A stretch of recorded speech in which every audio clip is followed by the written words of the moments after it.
The following program contains the opinions of the host, guests, and call-in participants.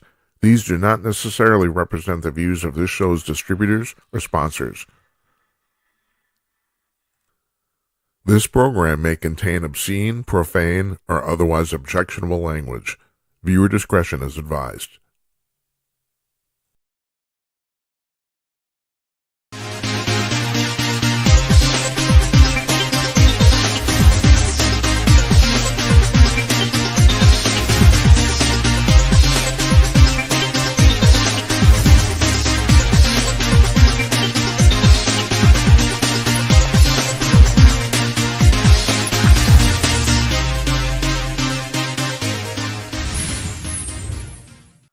Yes, coming to you cordless, everybody.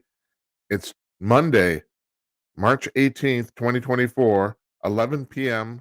on the East Coast of the United States, 8 p.m. on the West Coast, 2 o'clock in the afternoon in Sydney, Australia, and where I'm sitting here in Northeast Minneapolis, it's 10 p.m. Central Daylight Time. I am Jim Peters, and welcome to another edition of Jim Peters at Night. This is episode number 96.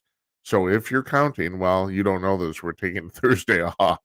But if you're counting, our 100th episode is going to be next Monday, and I have some stuff about that in just a minute. So, okay, so what do we got tonight? We got David Strom. We're going to play the second half of our interview with him. We played the first half last Thursday.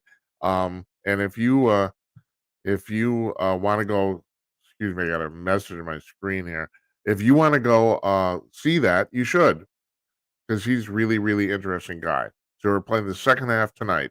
Tomorrow, we have Les Velez on. He is the founder and chairman of, all right, I want to make sure I get this right. I got to read this. The acronym is OPUS, but the name of the organization is the Organization for Paranormal Understanding and Support, and that's OPUS. And what OPUS is it's a support group for people who say they've been abducted by extraterrestrials. And he's written a book called The Unknown Other, which is mostly case studies made up of people who have come to his organization and been seeking help.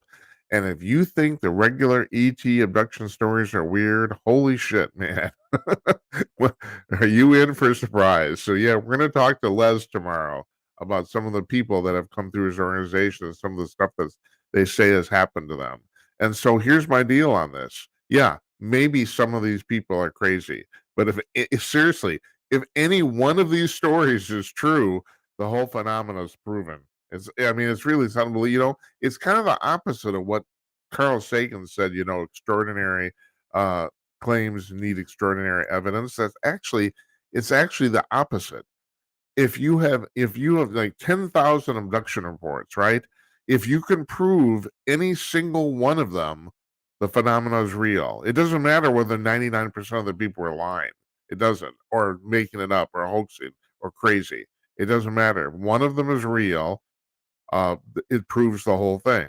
So now next week we have on, and let me see, is that Tuesday? On Tuesday, we're having on Bruce Rapuano, and he has written a book called Dominion Lost. He's a biologist by training, but he says, like many of these people do, that he's been abducted by aliens basically since childhood.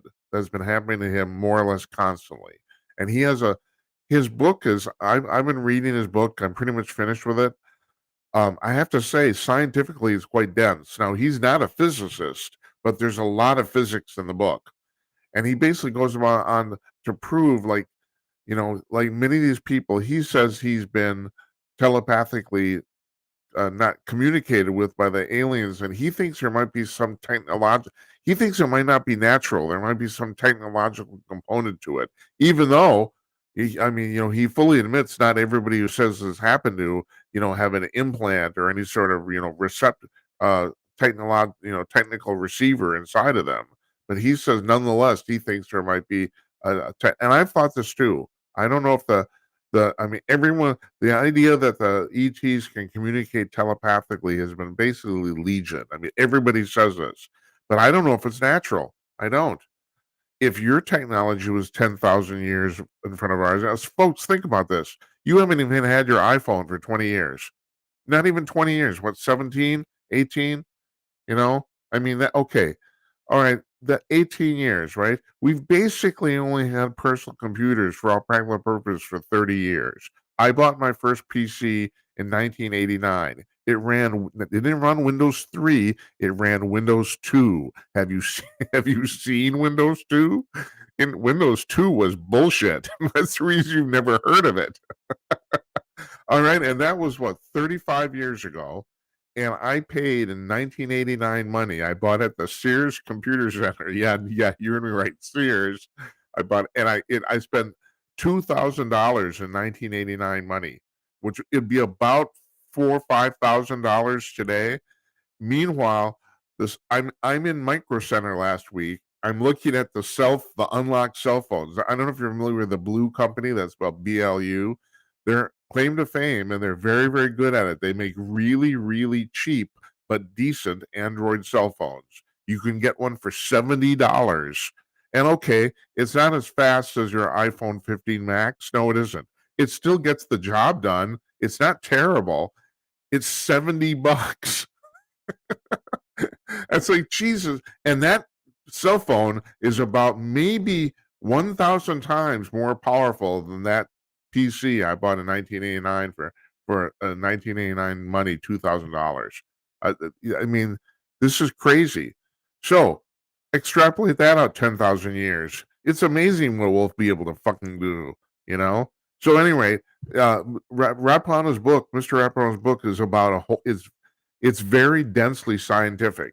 You know, I've talked in the past, we had Patrick Moore on the show in October. It's still the most watched episode of the 96. This is episode 96 of the 96 shows we've done so far. Easily, by far the most. You know, I mean, he's a very well-known guy, and also we talked about a very contentious subject, which I have to give him credit for. And this is the reason I'm bringing this up.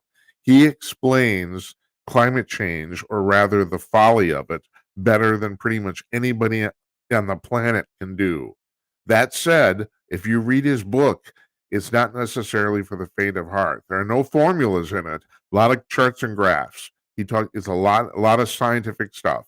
And you know, he said, I pointed this out to him, I kind of gently, and he said, "Well, you know, I tried to make it so the average person could read it." He did as good a job as anybody could do. I don't know if the average person actually can read it. I don't know that. So, matter of fact, you should buy it. And there's a link on our blog at jimandknight.com. You buy the book and tell me, because I'm pretty scientifically inclined. I had no trouble with it, but I'm reading this and I thought, geez, you know, I don't know if most people could actually plow through or understand this stuff. And I thought the same thing of Rapano's book. I mean, I won't mention this to him. He does make it as simple as possible, but still. So he's talking about how he has one long chapter on the very thing I've talked about on the show previously, about the fact that Bob Lazar has claimed to have reverse engineered these the propulsion systems of these crashed extraterrestrial spacecraft. And he goes into great detail on what Lazar has said, and also whether that's possible or not under current or even future physics. He basically I'll get to the short answers. He comes to the conclusion that basically it is. But still, he's writing in there a whole bunch of technology where he says we don't know how to do this, and we don't, you know. Anyway, so yeah, okay, tomorrow Les Velez is on. Wednesday we got the dynamic duo Jennifer Oliver O'Connell and Jeff Meyer. Jeff Meyer from Comic News, our sponsor. Jennifer Oliver O'Connell from Red State and asagirlturns.com, her website. Now Jennifer was supposed to be on last week where everything blew up. So we're going to give her. I was having her on to talk specifically about nutrition, but we're going to carve out a few minutes for her to talk specifically about that. Thursday, I'm taking off. Sorry, I know I took off 2 days last week, but I got to do what I got to do. So Monday is our 100th show. I'm arranging for some guests. I'm not going to announce anything yet, but and I'm encouraging you to call in. It is Monologue Monday after all. So normally we don't have guests. So if we do have guests, and I've told a couple of people, well, I'd like you to come on, but can't give you the normal amount of time because of this. So yeah, I'm encouraging you guys to call in. Our 100th show Tuesday of next week is Bruce Rapano, as I was saying. Thursday, Jazz Shah, our old friend from hotair.com, he's a weekend editor. He's the UFO guy for Salem Media. He wrote a really interesting piece on physics today on Hot Air about the fact that there's a study has come out by a bunch of astronomers claiming that the universe might be twice as old as everybody has said it is. And the other thing about this, and this is, I'm going to leave it to him to explain the cause and effect here. If that's the case, this, you know, people have been chasing, the physicists have been chasing after the stuff called dark matter forever. They've never been able to find it. And the really weird thing is the reason dark matter was thought necessary is because of the expansion of the universe. If the universe is twice as old as they say it is, dark matter might not exist. And that's a bigger thing about than the actual age of the universe. And so he wrote a piece on that at Hot Air if you want to see it. Is at hotair.com. So that's next Thursday. And a week from Monday, April 1st, we have our month in review panel. So, the usual jokers, that's um, Tim Conaway, Don Zorro, and Larry Newman. Well, I can't remember. Shit. So, and we'll chew the fat for about an hour, and then I'm taking the rest of that week off too. I got a little surprise. Part of the reason I'm taking the week off is because we might do our first remote. So not that week, but the week after. I need to set it up. So anyway, but I'm not going to talk about that yet either. Okay, so you can call into the show tonight. Especially the show runs basically in 3 parts. First part, I talk about the news of the day, little monologue stuff. Second half, we have a guest tonight, David Strom. Third part, we talk about paranormal, UFO, and weird shit tonight. I got some really weird shit. So if you, all right, I've been laughing about this all day. If you saw the descriptions for the show tonight on like Rumble, or Blog Talk Radio, wherever it is, okay, so. All right, I'm blowing this ahead of time. I don't care because there's a woman in the UK who claims. All right, this is not that funny because this is a real malady. She claims she has 2 vaginas. Okay, that's fine. Good for her, right? She says because she has 2 vaginas, she can have 2 boyfriends.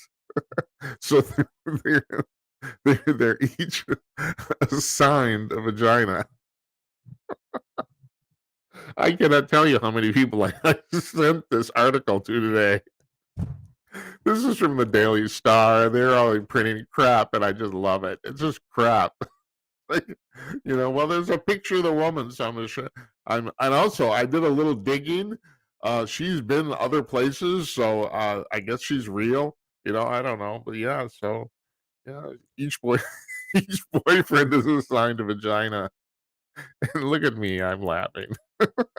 So we'll talk about that later on too. Also, I need to address this. Well, another thing we're talking about in the C block is that we actually featured on a broadcast last week one of the 2 that we ended up canceling at the last minute about the fact that the Saudi robot actually groped this reporter's ass, and this is actually true. The robot, an AI robot, actually grabbed a female reporter's ass. We never actually talked about it, so I'm going to talk about that. Then, even though we used it to promo an episode, we never mentioned it because too much shit went down. So yeah, I mentioned tonight in the description about the fact last week was a week from hell, and it was. Everything went wrong, and then on top of that, okay, so we did a show on Monday and Thursday. We skipped Tuesday and Wednesday. Totally unexpected. We had shows scheduled. I had Oliver O'Connell scheduled one night, and Michael Harrison, the founder and the publisher of Talkers Magazine, he was scheduled the other night. And that is one thing we are going to do. He was coming on to promo, and we were going to play a music video from his band Gun Hill Road called Damn Scammers. And we're going to play that next Monday on our 100th episode. Now, he won't be joining us. I'm going to see if I can get him on the phone, but he has surgery this coming Thursday, which is the reason we were doing it last week. So, so that all blew up. So then, okay, so fine. So Saturday's show was pretty cool. It was not bad. and we had and David was on, and David's fascinating, and you'll hear more from him in a few minutes. But really, seriously, if this interests you tonight, go back and watch last Thursday's episode. Pretty much everybody. We cut out last week, concurrent with all this crap that was going on. We have dropped two of our distributors. That's Odyssey and, believe it or not, Facebook, because Facebook canned my ass because apparently I spout evil shit. Who knows? Now the thing is, and I talked about this last Thursday. I don't want to like plow through this again. Last Monday, a week from ago tonight, I got a notice from Facebook around 2 hours before we were going on the air saying they canned my account. I'm thinking, well, Jesus, what the hell? So and they said, well, you can appeal. So I wrote them back and said, what's going on? And they said, well, you busted our terms of service. I said, how? And to my amazement, they actually got back to me. It took them like 2 days. They got back to me and said, well, you're not a real person. I said, I'm not. They said, this is a fake account. I said, no, it's not. No. And then, okay, so fine. And so then they wrote me back and said, all right, we reinstated you. Well, what they forgot to tell me is they reinstated my account, but they still deleted the page for this show. And I'm just not going to deal with it anymore. I'm not going to recreate it. Fuck them. They're fuckers. I've had trouble with these people in the past. I always thought that of all the places that we distribute, YouTube would be the one to cancel me first. Nope, it was Facebook. So we're not on Facebook. So anyway, we're going to update the list at the watch page at jimandknight.com. I didn't do that this weekend, and here's the reason why. So we had a good show on Thursday night. Friday night, I had a family gathering. It was my brother-in-law's birthday. We had a lot of fun, enormous amount of fun. We had a great dinner, and then we went to a bar for drinks afterwards. And I don't know what it was. First of all, I'm working on a completely full stomach. All right. Now, usually, if I get drunk, it's because I haven't had anything to eat. I had one drink, one scotch at the bar, and I got so damn plowed I barely could walk. This has never happened to me before. I mean, I don't like, I'm as you would maybe say, an experienced drinker. I don't drink anywhere near as much as I used to. Um, yes, I've been known occasionally, especially on an empty stomach. I might get tipsy after one or two drinks. This wasn't tipsy. I was drunk on my ass, and I have no idea why. And so, I figured it out. The next day, I went home, nursed myself. Next day, I realized, oh, I'm sick. I basically spent the entire weekend in bed. I mean, I don't know what I had, but it was plainly obvious. I was really under the weather, and it had nothing to do with alcohol. So this morning, now, to bore you people with the details, I originally was going to take the night off. Because I was supposed to have a doctor's appointment. I was supposed to have a heart test done. I have a pig's valve in my heart. They put in 3 years ago. And I was supposed to have my annual tests were supposed to start today. And that's the reason I was going to take tonight off, because they sometimes pump me full of drugs, and the drugs get weird, and it's like, whatever. I didn't want to deal with it. But because we took 2 nights off unexpectedly, and also because I had this 2-part interview with Strom, I said, okay, I'm gonna do today. I'm gonna go to the clinic and do the test, and then come back and do the show. Okay, fine, right? My doctor called in sick. So maybe it might not just be me, but she couldn't make it to work. So my tests were canceled. I feel better today, as you can probably tell, because yeah. I talk. But the reason I brought all this up, there was an actual reason. And so we are sitting around the dinner table, and we pretty much, and there's maybe a dozen of us. Not all family members, mostly, but and that's the reason I'm bringing this up. There's a longtime friend of my family. I went to school with this woman. She's one of my sister's best friends. Uh, and my mother, of course, at 99 and a half years old, she decides she wants to talk about politics, and nobody else does. You may think because I do this, I want to talk about politics. No, I do not. I don't. I'm lucky. I have an outlet here. I don't need to talk about politics with my family or friends. I don't need it. But my mother decides we're going to go there. And so she's 99 and a half, and who's going to stop her? I actually tried to stop her. It was in vain. It was futile. And so anyway, and my friend, my longtime friend, my sister's friend, she's telling me, Jim, and she says later, she apologized to me. She says, I know you're a Trump supporter. I said, yeah, whatever. And she's going on about how Trump says he's going to be a dictator and how this guy's. And I realized, here's the reason I'm bringing this up. I realized listening to her that every single thing she was stating was not true. And I'm not talking about the fact that she's making shit up or anything like that. She's she is regurgitating what she hears from the media, and none of it was true. None of it. I mean, I could go down point by point by point. Now, the thing is, and this, I find this really funny. A lot of my relatives and acquaintances and friends, especially at parties and shit, well, if they, that's one of the reasons I never talk about this stuff socially unless I'm asked. If I'm asked, I will mention. I'll say what I think, and usually the response I get from my liberal friends is, "Well, Jim, you should look at where you're getting your information from." And the problem is, I'm not the one getting the wrong information. They are. Because I do this essentially for a living and have now for quite a few years. I plow through maybe 100 news articles every day, maybe, and from all sorts of sources. And not to mention the fact that I got a lot of conservative sources that are linking me to the ridiculousness in the liberal sources. So, I mean, I see a large breadth of news, way more than any of my friends, family, or acquaintances do, way more. And yet they come back to me and say that my information sources are incorrect. And they think that. That's right. They do. This woman, bless her heart, and I don't mean that disparagingly either. I truly love her. She's wonderful. And I'm listening to her talk, and I realize nothing she's saying is actually correct. Nothing. She's talking about Donald Trump. Now, the thing is now, okay, if you were following what the news this weekend, the new thing that was going on was the big bloodbath hoax. You know, so I can't remember where it was, in Ohio, where Trump is giving a rally, and he's talking about the fact that the Chinese have a plan, and they do have a plan. This is real. I mean, tonight, one of the CEOs of one of the Chinese car companies came out and says, "Yeah, we're going to flood the market with cheap cars." But he actually admitted it. He admitted what Donald Trump was saying was correct. So, so Trump was saying that if they do this, he said, they don't know what's in for them. He said, I'm going to slap 100% tariff on all these cars, and there will be a bloodbath in the market. He's talking about the auto market. He's not talking about violence or in the country. He's talking about the specific like auto workers and their ability to make product.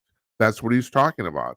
This whole and so Joe God, Joe Scarborough, who I know we'll talk on Wednesday with Jeff Mark, because Jeff loves to watch this show because it's so bad. I can't get myself to do it. I used to do it years ago. I can't anymore. But Jeff, he watches it every morning. Scarborough or Morning Joe, and Scarborough goes on a tear. He's literally using the bullshit word on TV. Now, what most people don't realize is that uh, you can swear on cable television. The FCC rules don't apply. The reason they don't is mostly out of courtesy and propriety.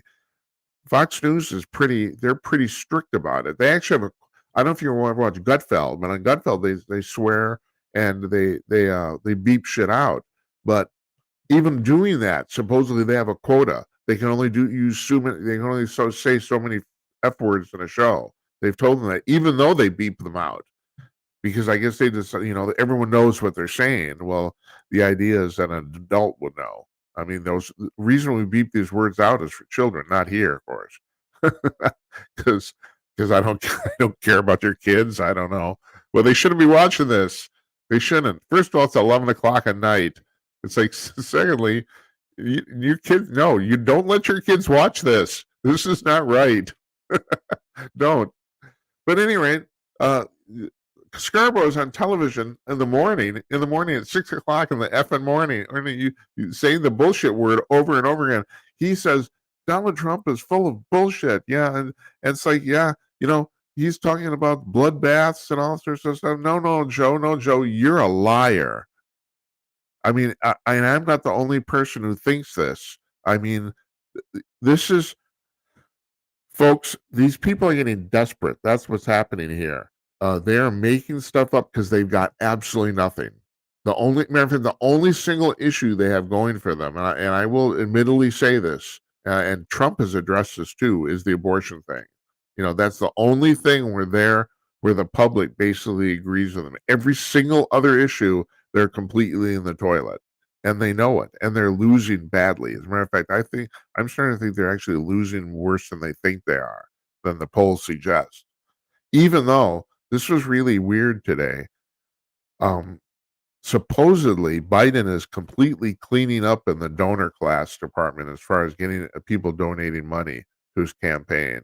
I guess last month it was $53 million. He's he is eliciting way more donations than Trump is right now. But here's my theory on that. I think they're lying about the figures. I think these people lie about everything at this point. Everything. I don't think the figures are real. I don't. Just like here's another thing that made the news today. Speaking of lying, or speaking of being gaslit, Larry Summers, the former Treasury Secretary under Clinton, he put out a report this weekend saying that inflation is actually way, way worse than the government says it is. And the reason is, and I did not know this. Matter of fact, I've invited Murray Sabrin, our economist, to come on the show next week to talk about this. I don't know if he'll be able to yet, but I did it. I've asked him to, because Summers says that around 30 years ago, the government changed the formulations for deciding what inflation was, or the amount, and they took interest rates, the cost of money out of the calculations, and that's stupid. So in other words, what was going on with Carter 50 years ago, that inflation can't be compared numerically to the inflation we have now, because the calculation is done drastically different. And one of the biggest costs of money is the cost of money. It's like, you can't do that. You can't take this out. What the fuck? It's like, so we are getting a completely distorted view on the actual amount of inflation that's going on. Yeah, Summers recalculated. It's way, way worse. And the thing is, and you know that. I do the shopping for my family. I mean, okay, technically, everything in the grocery store has gone up 17% in the last 12 months. In reality, most of the stuff in the grocery store, in my stores, and I shop in 4 different ones, has gone up about 50% in the last, like, since the beginning of last year. In the last 14, 15 months. Everything's gone up about 50%. That's the Now, I know not everything has, but still, that's the perception I'm under. The stuff I buy, most of it has gone up 50%.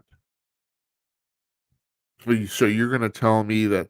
And apparently Joe is clueless. He's personally clueless. There's stories running around now, and these are from the left-wing media, so I'm assuming they're correct, although I don't know. I think they're really trying to ramp this up to take him down. I really think that too. But they're saying that he's getting increasingly frustrated that people won't recognize his accomplishments. All right, try this. You don't have any. There are no accomplishments. I'm watching Bill O'Reilly's newscast on the cable box a couple nights ago, and O'Reilly's saying the same thing I've been saying for months, and that is Joe Biden is going to go down as the second worst president in American history. No one will ever beat James Buchanan, because Buchanan basically, well, it depends how you want to call this, and O'Reilly's more of a historian than me, but he said the same thing. It's it's not so much that Buchanan caused the Civil War, but he let it happen. He could have stopped it, and he didn't. And for that, he's always going to be the bottom president, isn't? But second to the bottom is going to be Joe Biden, because unlike, you have your great failure of the modern era, which was Jimmy Carter, but Jimmy was a lot of that was circumstances. Now, Jimmy did make some incredibly bad mistakes. There's no doubt about it. But I've said this before too. One of the differences is that Jimmy acknowledged the fact things weren't going well, and they weren't. I mean, if the 70s were awful, his 4 years in office were really terrible. I mean, people were lining up for gas. I mean, inflation was at 21%. Yeah, and like I said, since we're calculating it differently, what would be the calculation now if we were calculating it the same? Would it be 21% to 25%? I mean, interest rates on credit cards have gone up a ridiculous amount. I mean, it is not unusual right now to pay 30% interest on your credit card. If you're paying 20, that's considered low. And that's bullshit. I mean, 4 years ago, 20 was considered really high. That was the top end. So Carter acknowledged the fact that things weren't going well, Now, and you contrast that with Biden. First of all, like I said, a lot of the stuff Carter did, he was victim of circumstance. He just happened to be in the wrong place at the wrong time. Biden's caused virtually every problem he's actually supposedly had to address. Afghanistan blew up. Now, and the thing is, I had no trouble with us getting out of there per se. It was the way he did it, and he can't seem to wrap his mind around that. He said, "Well, we've been planning this for a long time. It was a huge success." Well, no, it wasn't. I mean, you're full of shit. It was not successful. We left behind $83 billion worth of equipment. We left behind hundreds of citizens, and this is still not addressed. Some of these people are still over there. We've forgotten about them now, conveniently. And then inflation. Any first year economics student could tell you if you're going to print that much money that quickly, you're going to have inflation. I mean, they were passing out money like it was going to, the Inflation Reduction Act. Well, yeah, that's funny. That's really funny. It increased inflation greatly, greatly. I mean, they're idiot. He's an idiot. He's either an idiot or totally delusional as a human being. And I think it's actually more of the latter. Actually, I think he's got a personal problem. But at any rate, so the reason I brought all this up is because the press is shilling for the administration, and they got nothing. They have absolutely nothing. They have nothing. They have the abortion issue. That's it. That's what they got. So they are pumping out this endless, relentless string of lies, like they were not 16, because nobody thought Trump was going to win. But once he got into office, I mean, Russia collusion, all this sort of stuff. He peed on the prostitutes. Well, yeah, a lot of blah blah blah blah blah. Okay. And they're basically pulling out the same thing in because it's all they got. But it is amazing. They're banking on what I experienced on Friday, and that is my friend believes most of it, if not all of it. I've had friends tell me. I had a friend who watched a show, and I can't remember who it was talking to. It might have been Jazz Shaw, and Jazz, of course, is coming on next week, where we were talking. No, I remember it was Davis Hunt, the guy who publishes the pamphleteer. We were talking on that show about how relentlessly the mainstream media lies and what we can do about it. And a friend calls me up. He said, "I watched that." I said, "Do you have to explain to me how the New York Times is lying to me?" And then my first thought is, I don't know where to start. I really don't. I don't honestly, where do I start with this? Most of the stuff they're saying politically is lies. Most of it, because my friend says, if this is really true, I got to know. And the thing is, you do got to know. You're absolutely right. He's thoughtful man. He has to know, you know.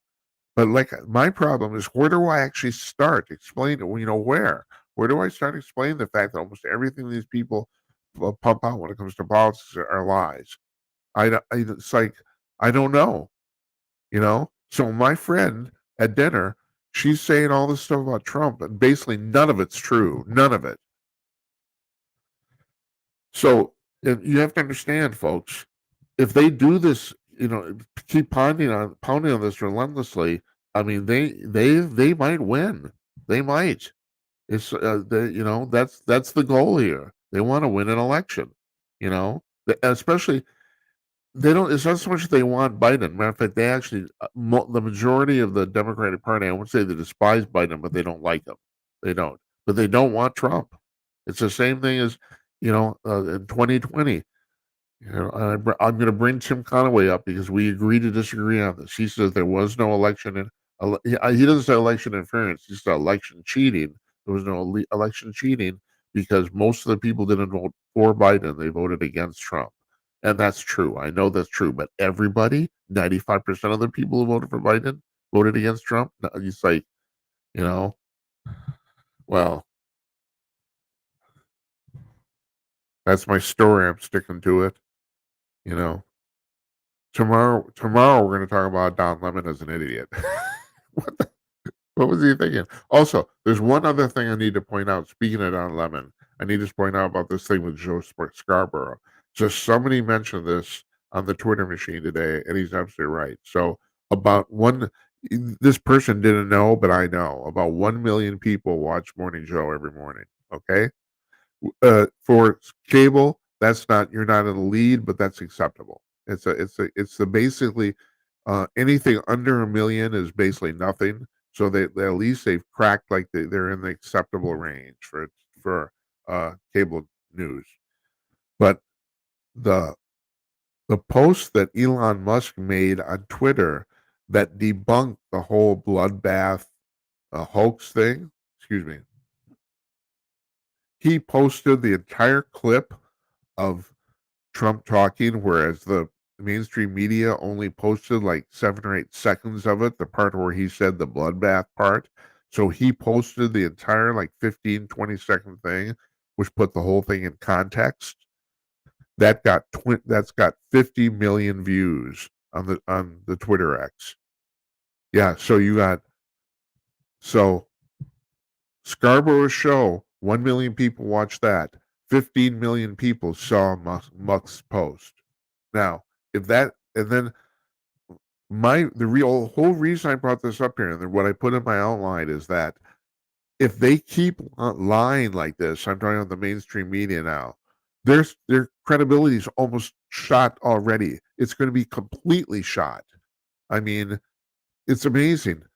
In 3 years, CNN's ratings keep going down, and people keep saying they can't get any lower, and yet they have. No one watches CNN right now. Nobody. The CNN used to be the quote unquote most trusted name in news for both all the primaries and the State of the Union. Fox News completely blew them out of the water. I mean, totally. It was terms of several times of viewers, and right now Fox News has become the go-to news source for these important events. CNN's completely out of it. They had when it said that the most watched show on CNN came in number 29 in the cable news ratings. In other words, there were 14 shows, and this is if I'm right, I'm pulling this correctly. There's 14 shows on Fox News and 14 shows on MSNBC that came in before CNN's first show, which is Anderson Cooper 360, which has about 500,000 people watching. Which, like I said, in cable news, in terms of cable television parlance, that's nobody. That's basically nobody. So Don Lemon goes on the X machine, and they were going to, and Elon Musk was going to pay him to actually put his show on Twitter, and he basically insults his boss for like 45 minutes. I mean, it was like there's a headline, I think it was in Hot Air today, I can't remember who ran it, said Don Lemon's interview with Elon Musk is uncomfortable to watch, and it is because I don't know if I can't tell how stupid Don Lemon actually is. It's like, and then of course he turns around and he blames Musk. He says, "Well, Musk is censoring me." And here's the real amazing thing: Musk didn't kick him off the platform. He said, "You can post your show. I'm just not going to pay you." So, it's like, yeah, no, you post your show all you want. You can say whatever you want. I'm just not going to pay you. God Almighty! I mean, it's sometimes I wonder if I'm living in a bizarre world. I should just move to Mars. I should get on one of those SpaceX rockets and go there. Like shit. Okay. All right, folks. We're gonna run uh the part 2 of our interview with David Strom. I got a 12-second bumper thing here. It's really pretty. Watch this.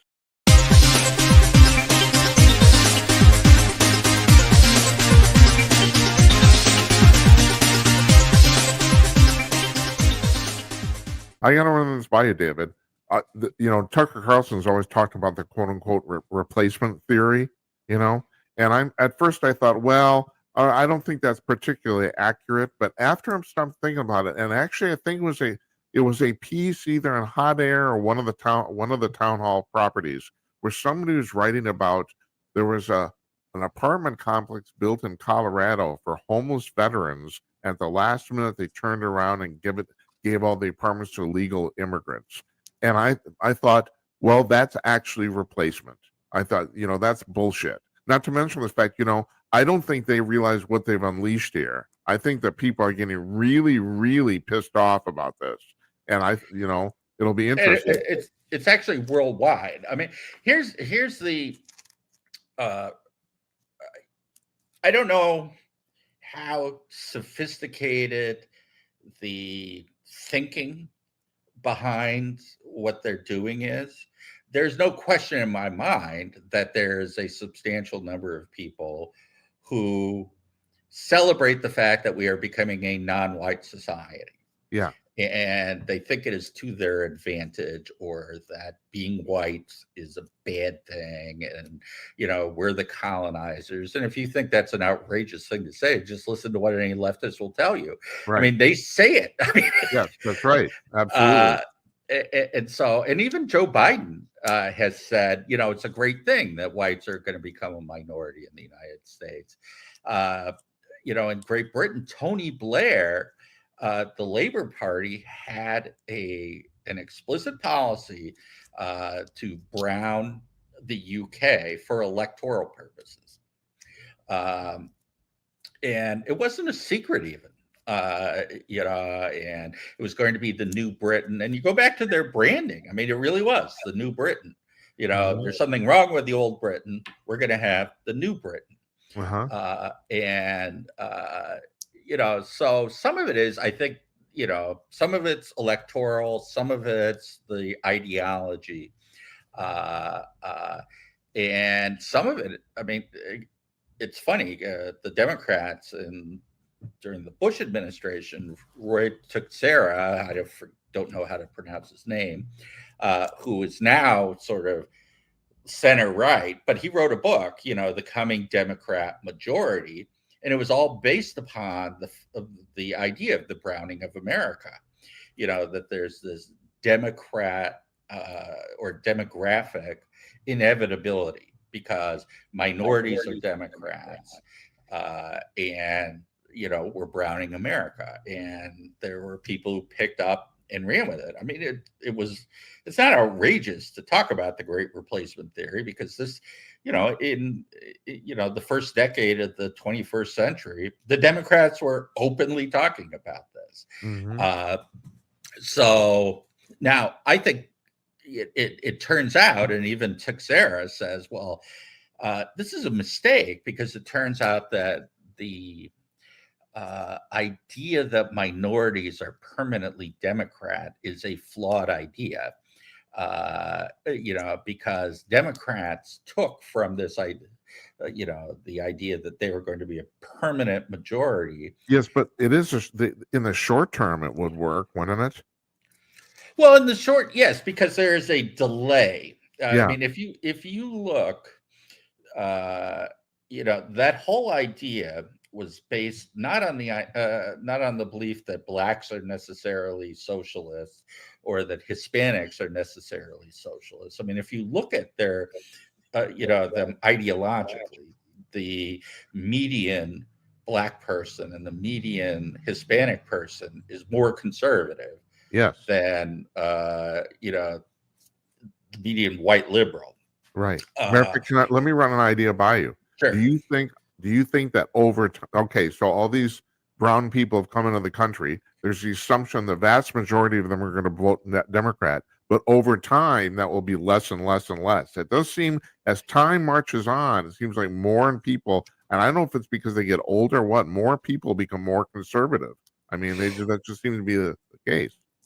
Yeah, I think one of the interesting questions is going to be, until recently, the waves of immigrants and even illegal immigrants into the United States were coming here for the American dream. And, over time, people begin to see, well, my economic well-being and my vision of the good actually is closer tied to the Republican Party, particularly because the Republican Party is no longer seen as the party of rich people. Right. That's correct. It used to be that there was this cultural problem because we were the party of bankers. Right. And now we're much more the party of working class people. And now, one question is, now we've got this wave of refugees coming in, and many of them are not really interested in integrating into the economy of the United States. They're coming here for the benefits. And that's a totally different thing. I mean, if you look in the 1990s or the 2000s, an illegal immigrant would come in, they'd be working under the table, they didn't have social security cards, and they had to work their asses off. I mean, very few of them, if any, got welfare. And so now they're handed a phone, they're handed a voucher, they can fly anywhere in the country without an ID. And you show up in New York or Chicago and they're going to put you up and feed you. So it's a totally different experience, and it may be that group is much less likely to move right. And I've seen this. I mean, here you've got the split in, say, the Somali community between those who are trying to rapidly integrate into American economy and climb the economic ladder, and those who are still sort of tied to the old tribal or gang Somali vision of things, which is you want to get on top so that you can skim off the top. Right. And which Ilhan Omar obviously represents. And it's a very interesting duality. But it's very hard to predict what this generation of immigrants is going to look like. Clearly, Trump talks about getting into office and deporting a bunch of these people. I don't think logistically it would have a lot of effect. What's your thinking on that? I just don't know. I mean, I think. I mean, my fear, and this goes back to the whole elites versus populism. I mean, the problem is that what we're seeing is, in terms of power, the elites have the most power they've ever had. I mean, they literally had the power to shut down society, right? Which had never happened. Do you think that's just because there's so many damn people because the world's gotten so big? Is that the reason? I don't know. I mean, I think a lot of it just has to do with they're sitting in all the strategic places. I mean, they have control over information. They have control over government. They have control over the corporations. You can't turn around without having some kind. I mean, you saw in Canada, and it's even happening here. I mean, they have control over the financial institutions, and they're debanking people. And you literally cannot survive in modern society as a participant in modern society without having access to, the flow of information, the flow of money, all of that. And so none of that was possible in the past. I mean, now you have to be the damn Unabomber, to not touch any of those things. But you're getting the backlash. And I think what the elites are going to find out is that, they have at least a lot of that power by the sufferance of people. And, uh, there's a point beyond which people are not going to tolerate it anymore. And it really seems like the left is pushing us to that point Yes, it where, does. they find every single pain point and poke at it. Right. Uh, if they just left people alone, uh, And do you you think know, they're poking just to poke? Sometimes I think they don't even have any points. I think about that. I mean, I don't know. I mean, do they? I was trying to explain this to my dad because he doesn't hear the same things that we hear. And I'm Yeah. not just talking about in the news or anything else. When he hears Biden speak and Biden talks about how awful Republicans are, he doesn't hear that. He just thinks, uh, I mean, perfect example was we were talking about Biden and his overt threats to people on the right. And, I just asked him, so if Donald Trump said, well, I've got the F-16s and the nuclear bombs, and so, which Joe Biden has said about, conservatives, I don't care, what do you mean you have guns to defend yourself? I've got, Yeah. nuclear Right. weapons.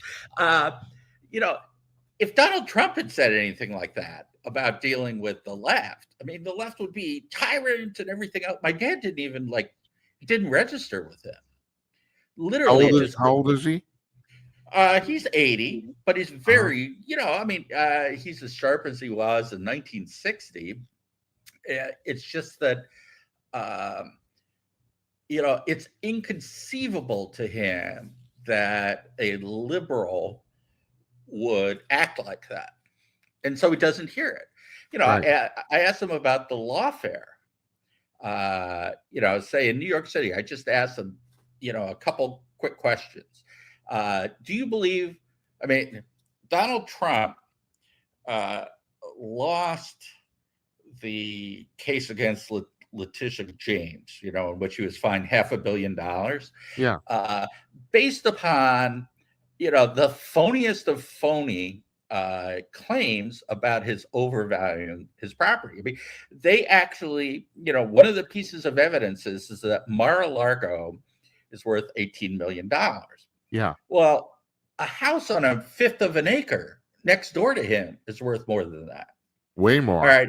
And so we're talking about an entire compound that Yes. includes a club and all of this. And, in fact, the Babylon Bee did a joke, which was, Letitia James, threatens if you don't fork over this $500 million, I'm going to take Mar-a-Lago and sell it for 785 million.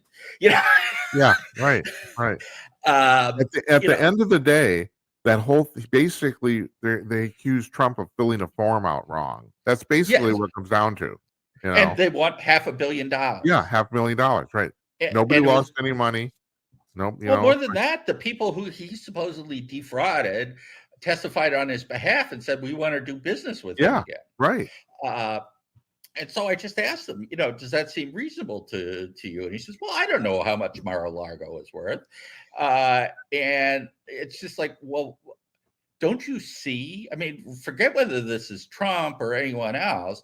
I mean, this is just so patently not just unfair, but it's so obviously intended to disenfranchise half the country. Yeah. And he just doesn't see it. I You don't know know, what to tell him. It's like, uh, what do you say? yeah. What did you say? Well, I mean, at that point, you're kind of at an impasse because you can't even agree on the sort of basic rules of the conversation. Right. That's right. Just as, you know, should a state be able to take somebody off the ballot because they don't like him? Yeah. And it's like, well, it all sort of boils down to, well, this is Trump, and Trump is a danger to democracy so that That's we can right. do He's whatever evil. we want. Yeah. And it's like, so your defense of democracy is people should not have the right to choose their leader if they choose the wrong leader. Yeah. I mean, it's like what? Right. That's right. It's It's another way like, of saying is democracy is I get to be the tyrant. yeah, it's all like the Chinese Communist Party. Here, we will give you a slate of acceptable candidates. Yes. Right. Pick one, but yeah, but there nobody's getting in past us. No, it's like I don't know. I can't. That whole thing with Tisha James is like, I mean, this is going to go down in history as just like the most biggest. But I don't know who depends who writes histories. All right, I went one more thing though before we go, and I because you've just tested.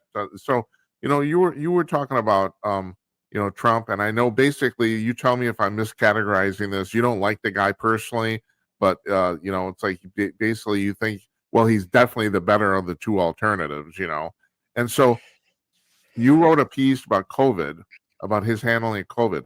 Now, I have very complex feelings about this because, yeah, he handled COVID wrong. I mean, I agree with you on that. But on the one hand, the primary reason to me is that he listened to the experts that were talking to him. And I think he felt that if he didn't take their, especially because it's medicine, if he didn't take their opinions into account, he would have been looked at as a tyrant. And I think he thought about that. And I have to be honest with you, I defended Fauci forever until it was finally plainly obvious the guy was just a complete sham. I mean, I defended him for months and months and months because I thought, well, he's talking about science. Well, it turns out he wasn't talking about science. That's the thing. It's like So I, where I'm going with this is like, anyway, explain, your feelings on this. Let me crush you on this. Okay. That's okay. Please do. I was wrong in 1972. So yeah. A few things. The idea that if he didn't do this, he was going to get criticized by the mainstream media. It's like, did they embrace him? I mean, he was criticized by the mainstream media, anti-science and everything else. You're saying he wouldn't, no matter what he did, he was going to be criticized, right? Yes. Yeah. I do not criticize Trump for the first 3 weeks of his response, 3 or 4 weeks, because nobody knew what was going on. He was getting really shitty advice, but how the hell could he know that? Right. Okay. Now, public health officials, I mean, you have, and it took me quite a while. I started looking into this. I mean, we actually had pandemic preparedness stuff going back to post 9/11. You remember the anthrax attacks and everything. So the entire Western world, but particularly the CDC and everyone else, prepared responses to different kinds of biological attacks. Not a single one of them included shutdowns or masks. And there were reasons behind that. And in fact, this was part of why Sweden didn't go that direction. If you go back and take a look at what Anders, whatever his name was, you could never pronounce these, Nordic guys. Yeah. He said, "Look, we we spent 20 years, preparing for this, and you've tossed out the book." But Trump couldn't know that. But I think the defenses of Trump fail on 2020. And fail for a few reasons. One is Trump still says, "I did the right thing." He attacked, for during 2020, he attacked DeSantis and Kemp, Sweden, and all of that. He used Fauci in his campaign ads.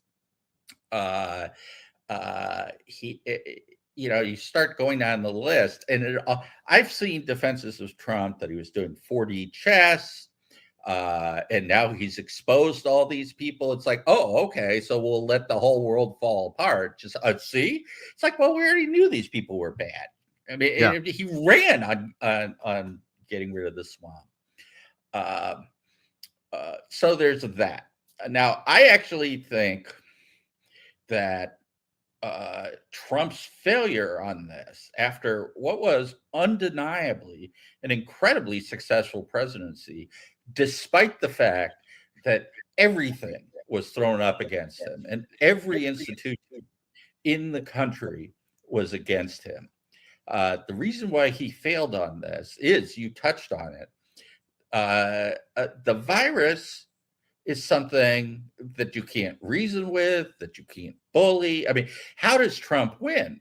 He talks, right? Yeah. I mean, he is just one of the most effective persuaders and communicators and negotiators.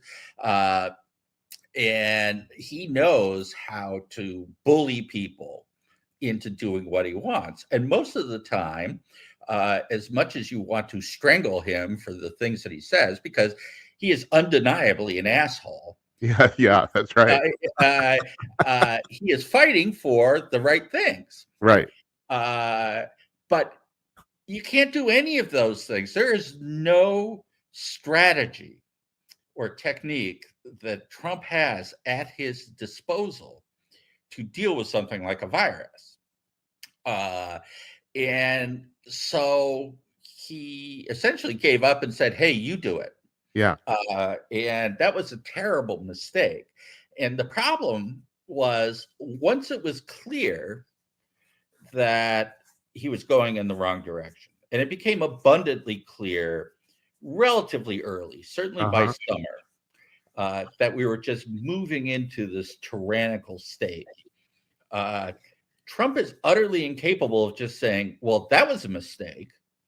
And he still is incapable of saying that. Yeah. It's so funny. I saw a clip of him at a rally surrounded by the most enthusiastic Trump supporters, people who will stand for hours to see him. And I think you mentioned this in your piece, didn't you? Yeah. About the fact. Yeah. Go ahead. He stands up and he starts rhapsodizing about the vaccine and how he doesn't get credit for it. And the crowd is dead silent. Yeah. Because nobody believes it. Yeah. And, the problem with this really boils down to, we have not gotten rid of all the people who did this shit to us. Yeah. They're still in power. They are arguably stronger than ever. And we can't count on Trump to go in and clean them out, because he doesn't want to admit he was wrong. And well, do you think? I mean, I don't know. I'm asking you to be a psychologist here. Do you think when Trump's head hits a pillow at night and he's staring at the ceiling, do you think he thinks to himself that he's wrong and just doesn't want to publicly admit it? I mean, I couldn't say. I mean, Trump is perfectly capable of being totally inconsistent, right? Yeah. I mean, it's not like he is incapable of turning on a dime. Right. And so what he says and what his actions are often very different.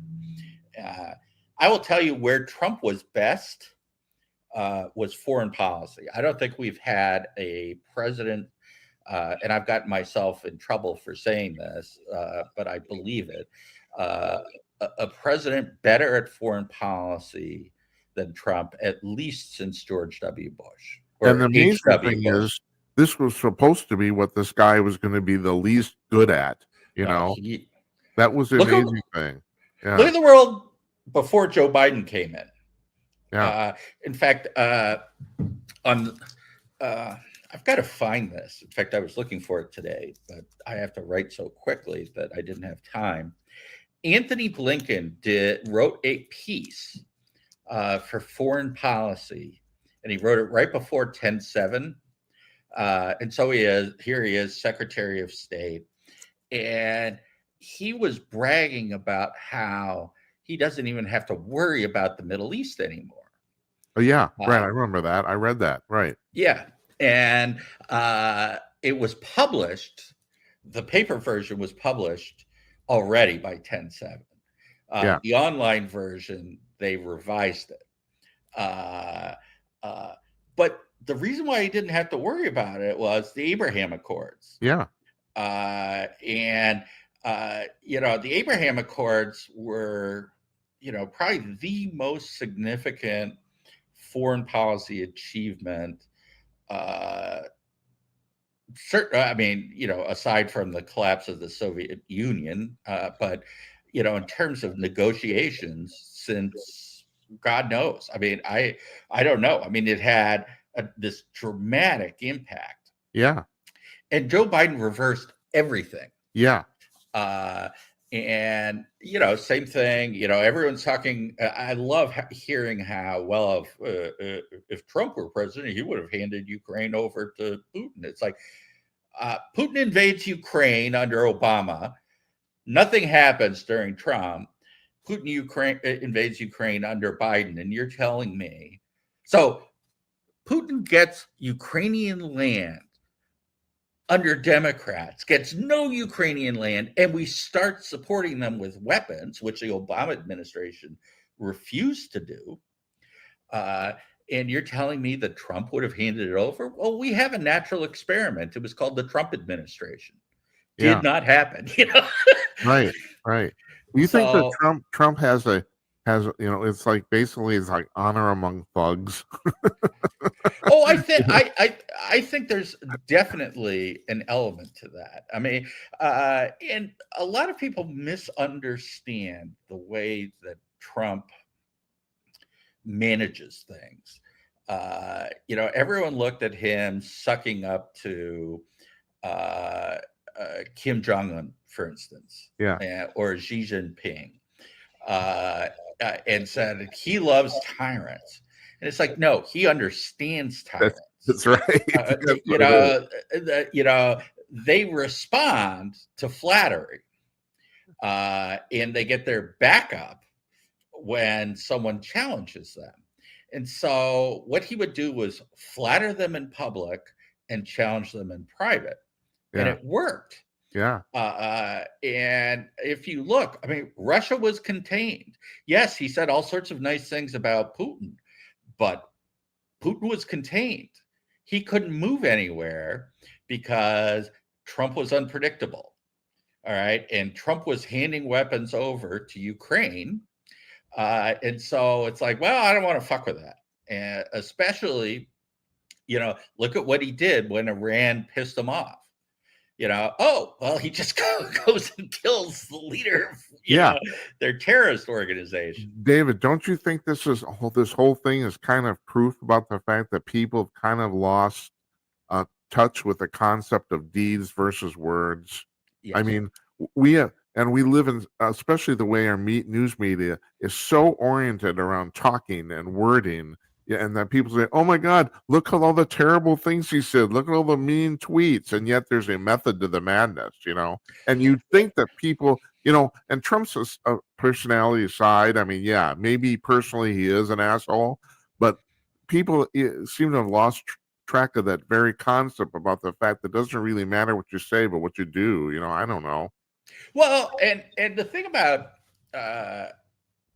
this is especially true in politics, but it's true in most of life. Outside of places where really everything should be based around love and compassion, which is the family, the church, the private sphere. But in the public sphere, what matters is results, right? Yeah. And it really doesn't matter what the intentions are. It doesn't really matter what people are saying. What matters is the results. And you can see the difference. I mean, for the left versus the right, I mean, the modern left is completely driven by ideology. It is Yeah. a very kind of bizarrely intellectual, even though the methods are all tantrums, right? Yeah. I mean, the left, what they use is tantrums. But one of the words that you hear all the time from the left is narrative. And you see that, right? That they firmly believe that if they can control what people hear and see, that they're controlling what people think. And that's true to a certain extent, but there are limits because there's also what people experience. And so you keep on hearing from the left that people are just wrong about the economy. The Yeah. economy is going really well, and people need to understand this, and we just need to Right. explain it better and everything. Yeah. Like, well, the basic problem with that is that we have a direct daily personal experience with that. And what they say is a lie. Yes. And you know, that's where things fall down, which is why on certain things, say Israel, where we don't have a direct personal experience and we just keep on hearing the same thing, which is Israel is out there massacring people and none of which is true. I mean, they're certainly destroying Gaza. There's no question about that. But it's like, well, Hamas tells us that 30,000 women have died. It's like, Oh yeah. who the Right. fuck cares what Hamas says? I mean, I know. They're like they don't know how not to lie. I mean, they don't. yeah. They're professional liars. It's like, Yeah. And every single number is coming from Hamas. yes, that's right. I mean, they'll say Gaza Health Ministry. Do you know who runs Gaza? It's Yeah. Hamas. They Come on. are the government. That's right. And my father is talking about, well, I don't. You forget the numbers. Just look at the photos, and it's like, well, have you ever seen a photo of Berlin in 1945? Yeah, really. I know. Dresden, was it awful? Yes, it was awful. Should we have left the Nazis in power? Yeah. That was the question. Oh my God, that's fantastic. You're absolutely right. That's a great. I mean, was it true that what we did was hideous? Yes, absolutely. War is hideous. But the alternative really was leave Hitler in power or not. Right. And, what makes, it's interesting. There are multiple kinds of war. Uh, Almost every war, at least until the 20th century, and most wars in the 20th century, people fight it out and then they figure out who's going to win. And then one side surrenders or the other. And it's not generally an unconditional surrender. It's like, well, we're going to negotiate things now. That's how World War I ended. Right. The difference is when you're fighting against a totalitarian regime where, the people in charge, they are the country. Yeah. They have to win. The country is the party, is the tyrant, whatever. You have to just utterly destroy them because they will never negotiate with you. That's right. They're never going to give up either. And the amazing thing is, Hamas says that they're Yes. totally upfront about the fact we are going to wipe Israel off the map, and we're not going to stop. Yeah, I mean, every time you say ceasefire, it's like they had a ceasefire. That's what was going on before 10/7. And they keep on saying, no, we want to kill every Israeli. Yeah. And everyone is out there. It's like they can't believe this. It's Nothing like, is funnier to me than Queers for Palestine. Nothing. Yes. It's like, Jesus Christ. Yeah, you go. Yeah, you're queer for Palestine. Yeah, you go to Palestine and try that. Well, but they really believe in the power of narrative. Yeah. To your point. That's right. Yeah. It's like if we just talk the right way, the world will sort of conform. Right. And, if the world doesn't conform, then what we're going to do is throw a tantrum. And that's, I mean, look around. I mean, the tactic of the on the ground left, from Antifa to the global warming people, all their tantrums. Yeah. And I mean, it's hard to describe them as anything else. I mean, no, I just say they're children. They're children talking, right? Yeah. Yeah, you can't have a conversation with them. No. So the narrative stuff works reasonably well on things where people have no experience, direct experience, because you can shape. If you shape what they see, you can help shape what they think. That's why, Google Gemini, they tried to get away with, turning the entire world into, black people. And they do that on everything. Yeah. I mean, I looked up, because Christian nationalism was suddenly the hot thing. And so I looked up Christian nationalism on Google, and it changed my search from Christian nationalism to Christian nationalism plus Trump. I mean, it literally changed the search because it wants to tie all these things together. I mean, there's this ideological agenda. And if you don't look, the difference with Gemini was they did it all behind the scenes. This I Yeah. could actually see it added. Yeah, Right. it will not let you actually search for certain things. Yeah. Uh, I think or this is going to come back and totally bite Google in the ass. It already has. It lost like $70 billion in market value. I mean, I well, have to admit. Go ahead.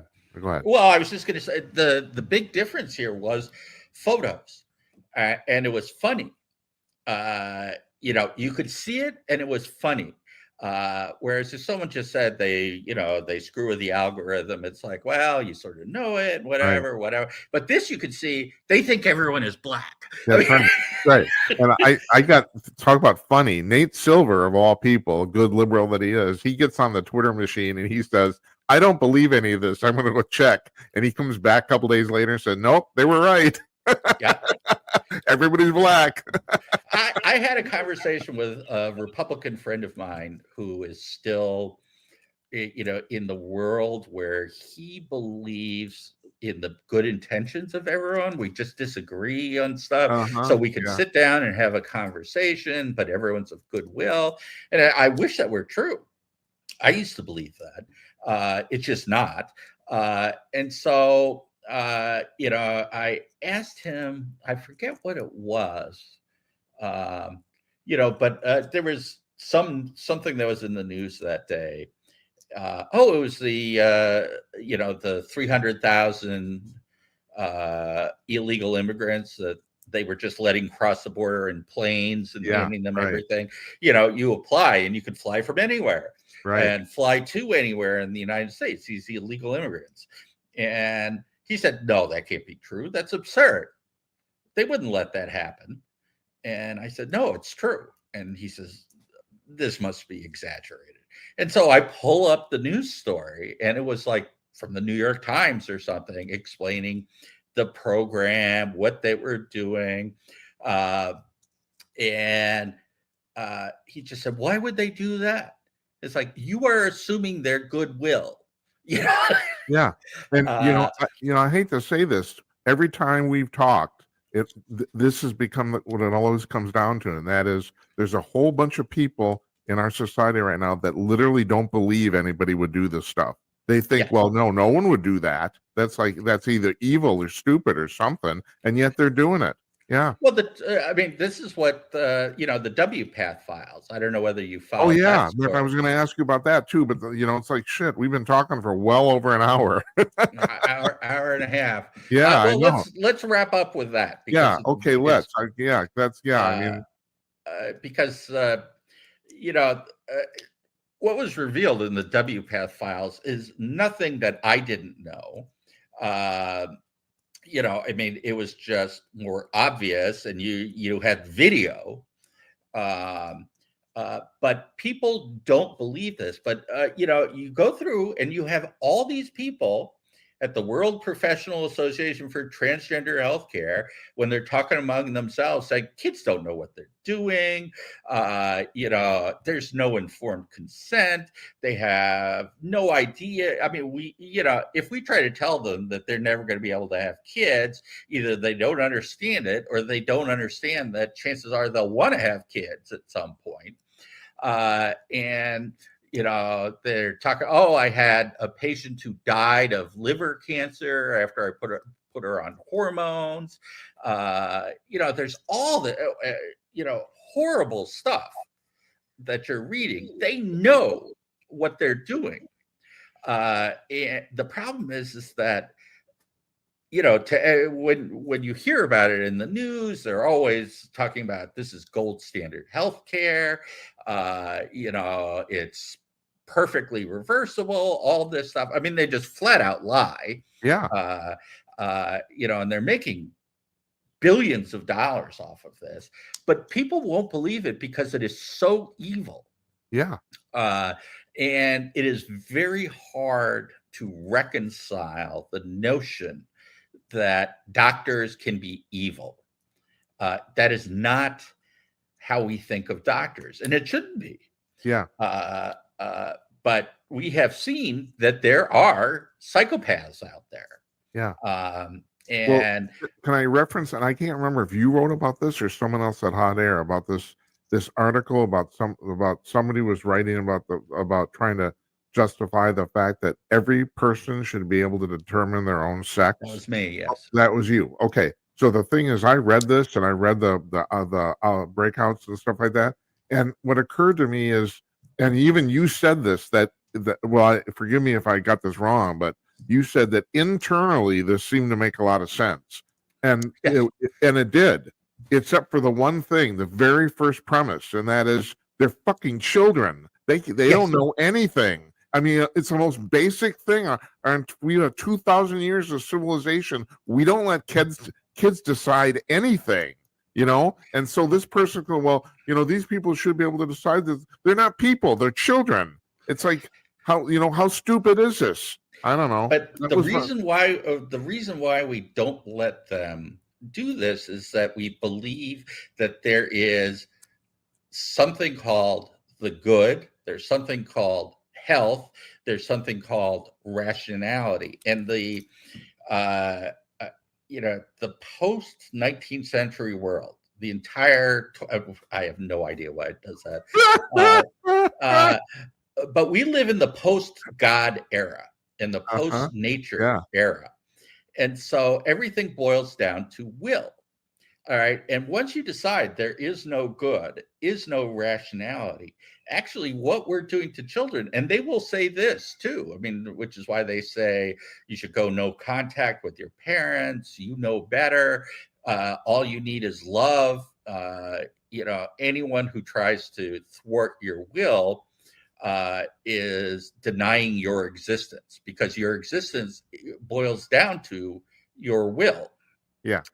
And and to them, this is freedom. That's what freedom is. Now, up until the 20th century, freedom was the ability to use your rational mind to apprehend the good and take your will to move towards that. And your good may be slightly different than someone else's, but there is a baseline of what's good for human beings.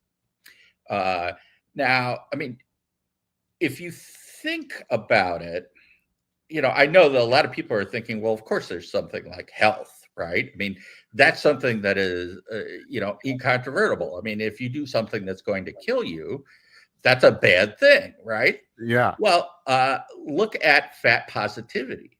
I mean, and I'm going to get around to writing about this, but over the past year, 4 of the most prominent fat influencers have died. Yes. Oldest was 45. And yet you still have magazines, Healthy Living will put a grotesquely obese person on the front page and say, this is healthy. Yeah. Again, it goes to, well, there is no such thing as health per se. It is what you say it is. Yeah. It's a matter of will. If you want to do that to yourself, that is good because you want it. Yeah. The definition of the good is what I want. It's appetite. Right. Now, I could say that by extension, that means that basically people have decided they're gods. Yes. Well, this is in fact the essence of the postmodern world. Right. The modern world was, we are going to be able to perfect nature. Yeah. To go to the greatest extent possible. We're going to be able to cure diseases, master flight, master technology, so that we can take the raw material of nature and perfect it, make it the best it possibly be for human beings. Postmodernism is the recognition that, well, there is no such thing as a good. I mean, it's nihilism. This is exactly what Nietzsche was talking about in the 1880s. He said, when, God is dead. And when God is dead, then you just invent standards. Right. And that's what's happened. I mean, we are living in the post God age. And, what the left is all about is they call it transhumanism, the transformation of human beings into anything they will. And it sounds great, like every prideful thing sounds great. Um, and given that people do not have any sort of baseline, I mean, if you grow up within a religion, and I did not, if you grow up within a religion, there's an inherent idea of the good, whether it's what the Bible says, what God says, some version of conscience that is tied to God. I mean, there you can go through different religions and even different forms of Christianity and get somewhat different notions, but at base there's a notion of the good. And what has happened is we have replaced that, we've killed it, the old notion of the good, and we've replaced it with will. What you will is what is good. You want to be something, go be it. That is what it is good for you.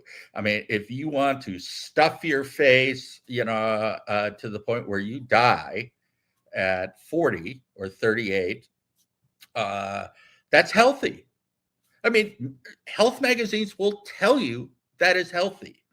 And that's what's behind the trans movement. That's what's behind the sexualization of kids. I mean, it's all about liberating the appetites, because the appetites are the only things that are real.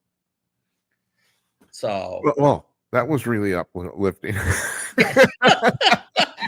well, now you can see why I converted to Catholicism. Yeah. Because, and it's not like I have, and this is very weird. It's not like I have this deep-seated attachment to Catholic theology. What appeals to me most about Catholicism is the fact that it is so deeply rooted. And at some level, and I recognize that there's an arbitrariness to this, but at some level, you need to recognize a good outside yourself. And, that means subjecting yourself at least to a great extent to outside judgments and authorities. And the thing about the Catholic Church, for all its flaws, and it is a very flawed, I call it the world's oldest bureaucracy. Yeah. Sure. It's 2,000 years, and most people don't know this, but the whole political structure, the diocese and the parishes, it's all modeled on the Roman Empire. David, have you ever been to the Vatican? I have not. Okay, so I've been there a couple times, and you walk through there's two open Vatican museums. They got too much shit. They cannot put it in one. Yeah. And only 10% of the art is on display at any time. And I'm walking through one of them, and I'm thinking, they're hoarding art. Why are they hoarding art? It's like religion, or a lot of the art doesn't have anything to do with religion. They're just freaking hoarding art. They had $1 trillion of art in here. It's like, well, okay, it's a bureaucracy, like you said. It is. Like, Oh, well, right. it is a bureaucracy, but at least art until the modern, and particularly the postmodern art, has a standard of beauty. Again, there is a reference to a good. There may be differences in what that vision of the good is, Yeah. and how you get there, but you can look at a Monet, or you could look at a Michelangelo, or Leonardo da Vinci's sketches, any of that, and see that there's a grasping for something that's just sort of beyond, and that, which is why we respond to it, not just intellectually. And again, postmodern art and postmodern architecture, all of it,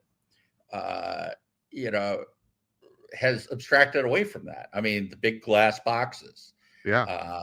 And if you look particularly at anything, the Mies van der Rohe and Bauhaus and all of that, the idea was to get rid of beauty.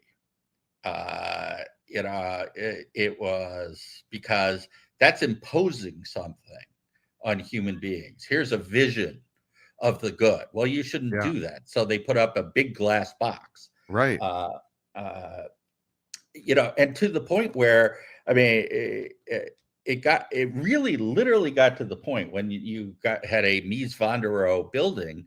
Part of what you did was sign a contract that you would use their furniture, Oh yeah. that you would all of that. They wanted total control over everything. There's the famous apartment building on Lakeshore Drive by Van der Rohe, where he insists that you have to use the blinds he put in the building in the apartments. You can't replace them. You have to use them. Right. Yeah, and the idea really is to it's a totalitarian notion. Yeah. But it's also totally inhuman. Yeah. But anyway, I mean, I'm gonna end this with just an example. I'm a big fan of humor, and I kind of study it as much as people can study. I've always thought that one of the primary attractions to scatological humor is that pooping proves we're not gods. You can, the president can go on and on. It goes to press conference talking about he still has to sit down and take a dump. Yes. And that's proof of the fact you're not a god, because God doesn't have to do that. Yeah, I tell you what, let's end it with that, okay? That sounds good. It's like, this is ridiculous. I mean, these interviews we do go longer and longer and longer, but I'm totally fascinated by what you have to say. I'm going to post a few of the things we talked about that you've written about on our blog. Oh, sure. At this moment, our website is down. So whatever. It's like, that's a long story, but should be up by tomorrow. So, so I will post this stuff. So I really, I don't have to tell you. I hope you know how much I appreciate talking to you. Oh, it's absolutely my pleasure. Although my cats are like, it's dinner time. It is dinner time. All right, David, you take care. We'll talk to you soon. All right. All right. Sounds good. Thanks. Bye.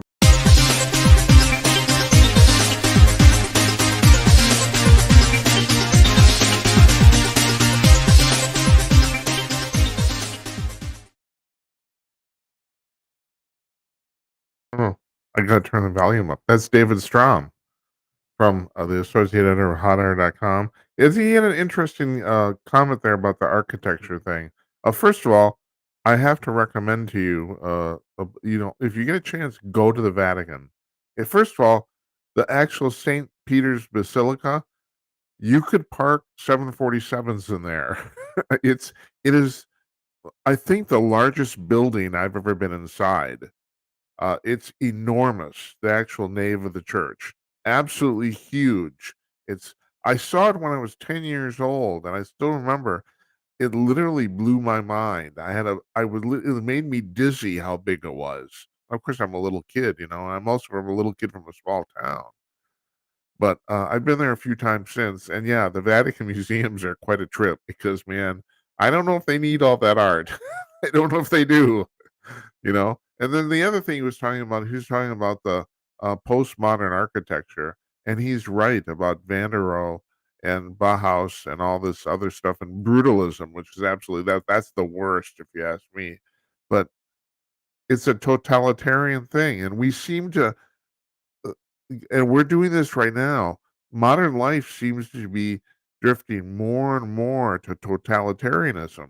I mean, I don't have to tell you this. There's stuff going on in the country right now that's just a shade away from 1984 Orwellian stuff. I mean, and so the architects have decided, no, we're not going to make this beautiful. We're going to make you look at it. I'm a big matter of fact. It's funny. I was actually during the interview, while the part of the interview was playing, I was looking at an architecture site, not because we were talking about it. I just was, because it's kind of a hobby of mine. I think I'm a frustrated architect. That we have maybe here in Minneapolis, quite possibly the single ugliest skyscraper in America.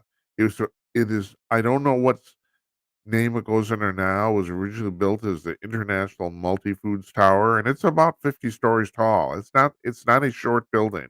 It is a true bona fide skyscraper, and someone says it looks like a coffin stood on end.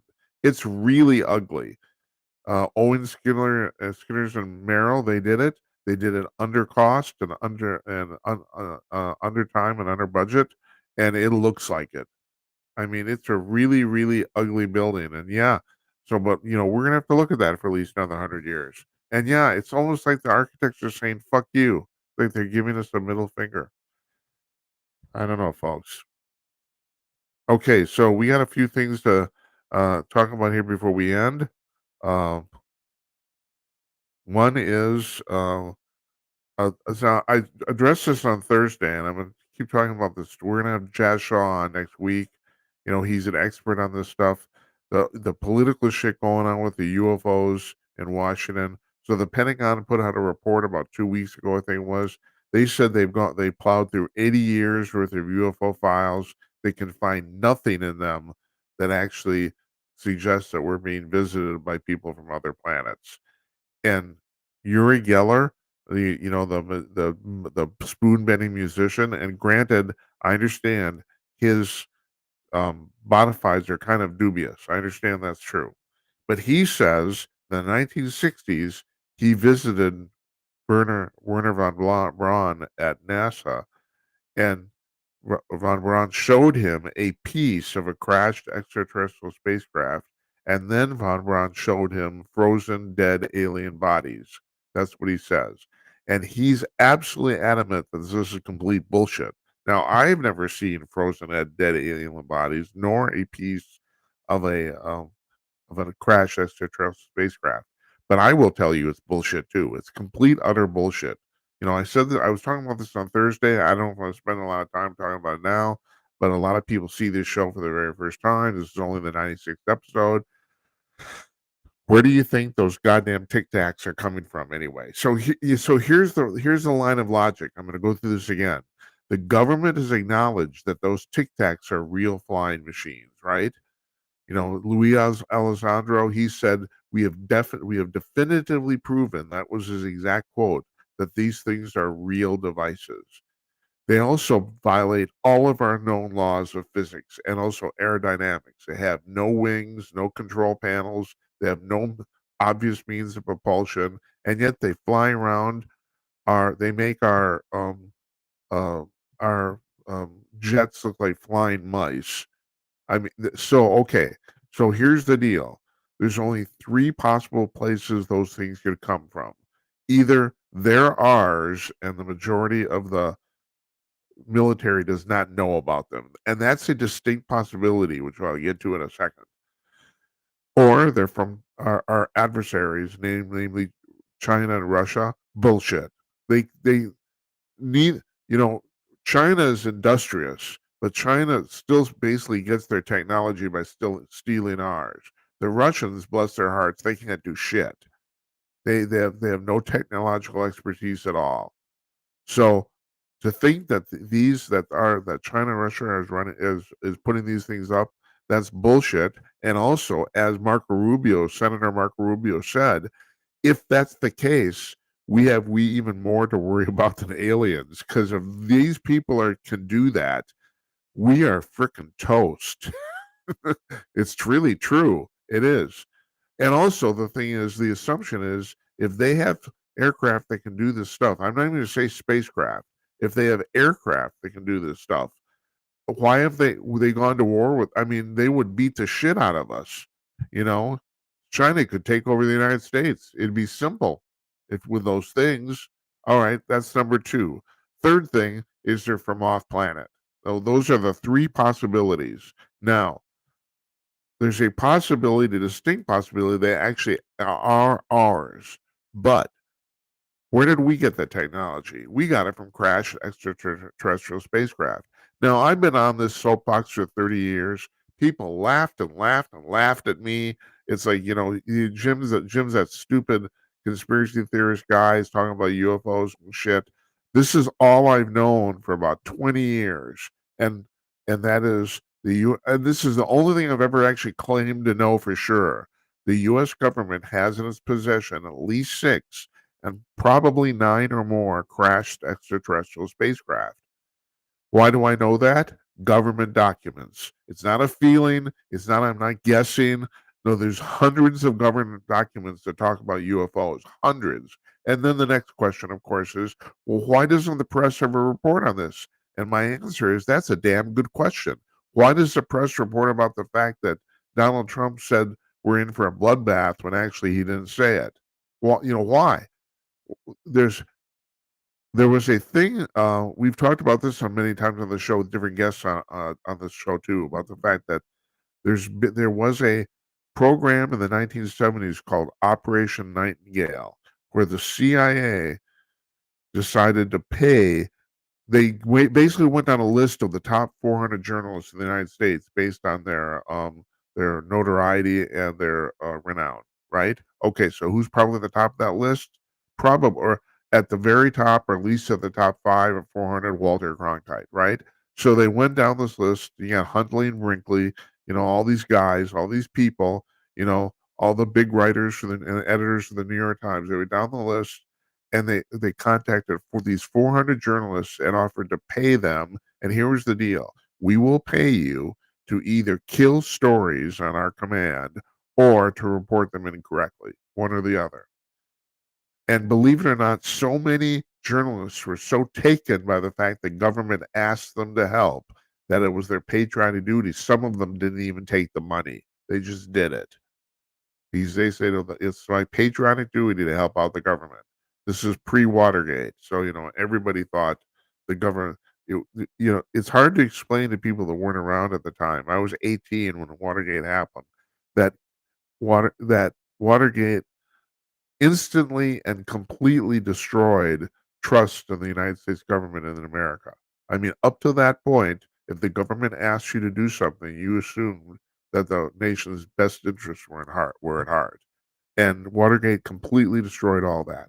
So you had all these hundreds of journalists on the government take to kill stories. And the assumption is one of the things they were asked to kill were stories about UFOs, which is the reason none of this shit that was legitimate ever made press, ever.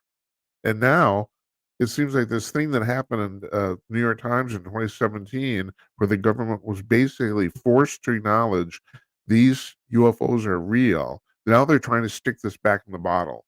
That's the thing. They're trying to make this go away. Now this is a 1 hour discussion. We'll have this with Jazz Shaw next week. But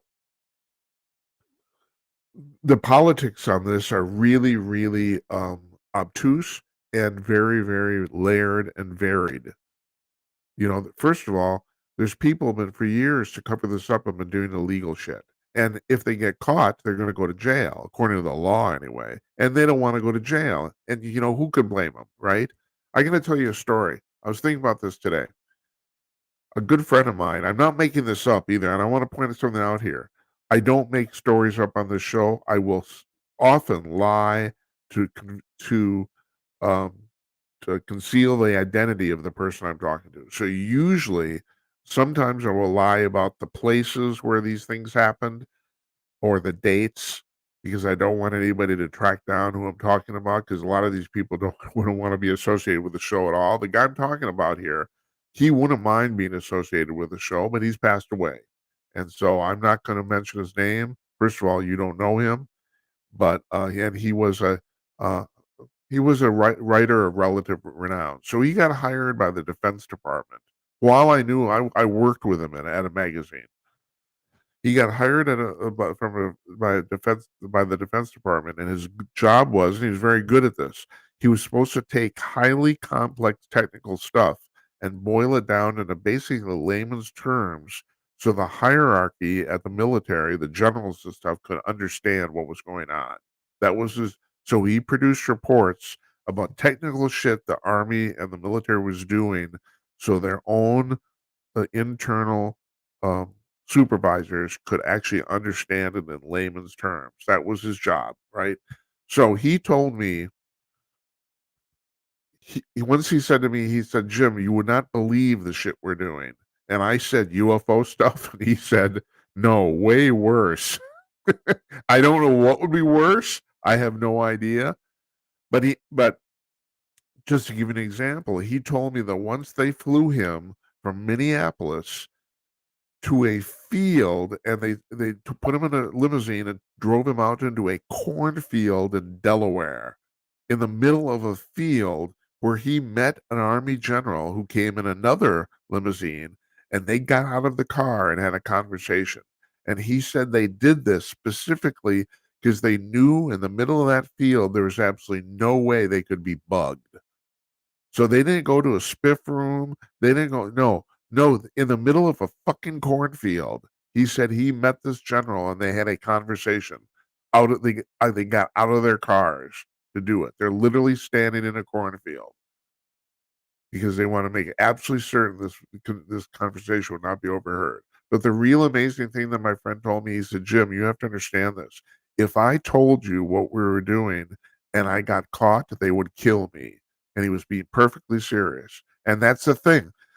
I mean, I hate to be dramatic about this, but and David Grush, he alluded to this when he testified to Congress a few weeks ago.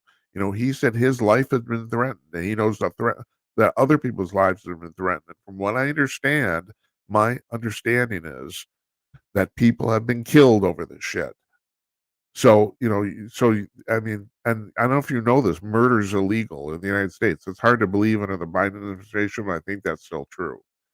So that's the one thing. That's the one reason this isn't coming out. Then there's people supposedly in the military who truly believe that the public can't handle this yet. There's that too, that there would be societal chaos. Now, this is the one part where Jazz Shaw and I kind of sort of disagree. He doesn't think so. He thinks that the public can handle this. My thing is a little more broad. I think the majority of the American public can handle this, but of course, we tell Americans, we tell the world, and I think there's a whole swath of people on the planet who couldn't handle this at all. That's my thing. You get outside of the U.S., especially outside of the Western industrialized world, I think you'd be surprised. I think people go crazy. I do. So anyway, those are just a couple of the things. There's more. There's way more. And I don't want to spend a lot of time talking about now because this show's already getting pretty long. And Jazz Shaw is coming on next week. And this is the stuff him and I talk about. He's an expert at this. He's also really connected to the defense industry and the Defense Department at the Pentagon. He knows these people. So we never get in, I don't expect him to give me any names. He never tells me who tells him stuff. But he gets the inside scoop. We're looking forward to talking to them next week. That's next Thursday, a week from this coming Thursday. So that was Uri Geller says the Pentagon is bull. I think that he said they're bullshitting you. That's actually what the quote was, and they are. He's right. They're bullshitting you. Okay, so now second thing here, and like I said, I wanted to address this because we did this in a show description for last, and even put a picture up of the damn robot, and we never got around because of the whole everything blew up last week. Never got around to actually giving you the story. So the story is that Saudi Arabia has come up with an AI robot that they've constructed themselves, right? Okay, and it wears a traditional male Arabian dress. I don't know what that's called. It's the female version is a burqa, but I don't know what the male version is. I don't think it's burqa. Anyway, so there's a reporter. This is a Saudi reporter on Saudi TV, and this was live on television, not a taped stand-up. She's standing in front of the robot talking about it, and the robot grabs her ass. They have this on tape, and you should see her reaction. It's like, what? Huh? Yeah, leave it to a Saudi robot, to grab some woman's ass because he's not getting enough. It's like, and all right. So here's another thing, and this is we'll talk with Jazz about this too because Jazz is an expert at AI. He's playing with it all the time. At what Jazz and I have mentioned this, and I've talked about this before. If you know what the Turing test is, it was a scientist named Alan Turing. This is around 1960. So the Turing test is thus: if you're communicating with a computer, and of course in the 1960s it was entirely text based. You're typing back and forth. I don't even know in the 1960s if they had screens. I think it might have been a teletype, but whatever. It doesn't matter.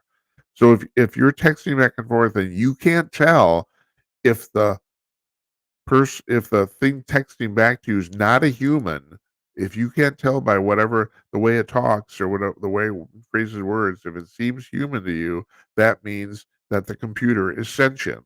Now, that's been thrown out the window because I don't know if you've ever talked to Chat GTP or whatever or Bing, Copilot or all that crap. That we're way beyond that at this point. These things are totally they talk like people do. And the problem is, and so the developers say these things are not sentient, that they're learning, they can learn on their own, but they're not sentient. But the problem is all of the all there's so many examples of these things going off on a tangent and doing their own shit. They just don't they're I mean, you could make an argument we've already lost control of this stuff. Now, whether that, people say what's gonna be I just read another thing that some scientist says it's an extinction level event thing. These things are gonna kill us. I don't know if that's true, but you can already make an argument that they're all already going off and doing their own thing. Did somebody program this robot to pinch this woman's ass? I don't think so. And especially it's like when you still think about a Saudi Arabian culture, that's kind of against their cultural markers. I mean, they have a harder time with this than we do here in the Western world. And so, and no one programmed this robot to pinch this woman's ass. Nobody did. And it just did it anyway. Because it felt like it. If I do it, I end up in jail. But no, the robot, no, that's fine. Like we can't jail the robot because it's a robot. Oh man. It's like, so I mean, where are we the question isn't just where are we going? Where are we already at? That this needs to be asked. It's like, and finally, and gotta leave it with this, man, because it's like, so yeah, so the woman, her name is, okay, hold on a second. I wanna make sure I get her name right here. Her name is Annie Charlotte. She's 25 years old and she lives in the UK. And she says, I was born with two vaginas and I use one for each boyfriend, and therefore it's not cheating. Really? It isn't? All right. She's got a serious malady. This is a legitimate thing. People are born with two vaginas. I mean, there's a name. Hold on. Let me see. I'm actually going to. This is how much I'm educating you. I'm actually going to give you the name of this malady. It's hold on. Oh fuck. Forget it. I can't do it. Anyway, she's born, yeah. So she's decided that because she has two vaginas, as long as she keeps usage of each one of them exclusive to one man, she can have two men. That's what she's decided. So, do I have any say in this? No, apparently not. I'm not neither one of the guys, and I'm not her. So I can't tell you what she should do. I can't tell her. I can't tell the guys what to do. No one's listening to me. It's up to you. Thank you. If you if you have two vaginas, email the show. All right. Okay. So this has been our longest show ever. Show number 96, the longest one. So I want to thank David Strom once again. Oh, and also I will make certain to do this really kosher tomorrow night. We did not. I totally forgot to do the commercial for Calling News. It's at conk.com. You want to check this out. I'm serious. If you're a news junkie, it's the single best news source on the internet, period. And I'm not exaggerating. They get news from 75 news sources every 3 hours. And it all lays out nice and pretty. No interstitial pages. You click on a headline, you go right to the story. The headlines aren't rewritten. The photos are from the stories themselves. I mean, it's basically like you took a whole bunch of newspapers and combined them into one. Yeah, it's fantastic. It's at conk.com. There. I didn't show it, but I did it. So and I want to thank them for sponsoring the show too. We're going to have Jeff Meyer on Wednesday, and also I'm going to see you and come on our 100th show maybe next Monday too. We'll get them on because yeah, it's very cool what they're doing. It's very cool what we're doing. We like what we do. I want to thank David Strom again. I want to thank you for watching. I want to thank you on Blog Talk Radio for listening. This that's the one place where our show is audio only, and also they also put out our podcast. So we broadcast there live on Blog Talk Radio, and as soon as we're done, our our show is turned into an audio only podcast automatically. So, but that said, you can watch it at any time at Rumble, at YouTube, at Twitter. Uh, you can anytime at all. You want it, you find out how to get to those places. Go to our website. It's at jimatnight.com. Oh man, I need some water. So I think it's time to wrap this up. Good night, Esperanza. Good night, Uncle Donnie. And good night to you wherever you are. We'll see you tomorrow night. Les Velez, in an alien abduction tomorrow night. Come back.